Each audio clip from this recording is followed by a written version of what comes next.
ஒரு வார இதழில்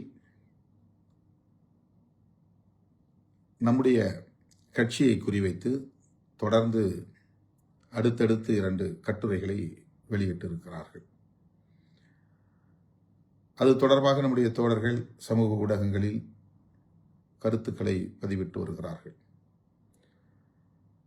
அதை பொருட்படுத்த தேவையில்லை, கடந்து போவோம். விடுதலை சிறுத்தைகள் கட்சி புரட்சியாளர் அம்பேத்கர், தந்தை பெரியார், மாமேதை காரல் மார்க்ஸ் ஆகிய மாமனிதர்களின் கொள்கை வழியில் மக்களை அரசியல்படுத்தி வருகிறது. வெறும் தேர்தலுக்காக உருவாக்கப்பட்ட கட்சி அல்ல. பெரிய ஒரு கூட்டணியிலே இடம்பெறுகிற போது போட்டி நாளுக்கு நாள் ஒவ்வொரு தேர்தலிலும் அதிகரிக்கிறது. அப்படி அதிகரிக்கிற போது புதிய முகங்களுக்கு வாய்ப்பு தர வேண்டும் என்பதை ஒரு நிலைப்பாடாக நாம் எடுக்க வேண்டிய ஒரு கட்டாயம் எழுகிறது.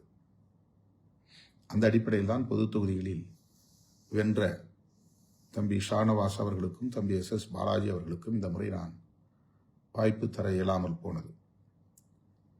ஆனால் அதற்கு வெவ்வேறு காரணங்களை பலரும் சமூக ஊடகங்களில் எடுத்துச் சொன்னார்கள், விவாதித்தார்கள். அது உண்மையல்ல. அந்த காரணங்கள் எதுவும் உண்மையல்ல.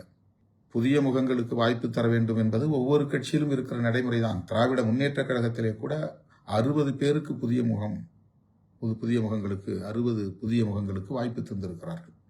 அப்படி என்றால் 60 பேர் பழைய சிட்டிங் MLAs. அந்த வாய்ப்பு மறுக்கப்பட்டிருக்கிறது. அதை பற்றி யாருமே பேசவில்லை. விடுதலை சிறுத்தைகளை பற்றி மட்டும் பேசுகிறார்கள். ஏனென்றால் அவர்கள் எடுத்த முயற்சிக்கு திருமாவளவன் இணங்காமல் திமுக கூட்டணியை கட்டுக்கோப்பாக வைத்திருப்பதற்கு முதன்மை காரணியாக இருந்திருக்கிறான் என்பதை அவர்களால் பொறுத்துக் கொள்ள முடியவில்லை, சகித்துக் கொள்ள முடியவில்லை. நம் மீது அவருடைய காழ்ப்பை கொட்ட வேண்டும், கக்க வேண்டும் என்பது அடிப்படை காரணம்.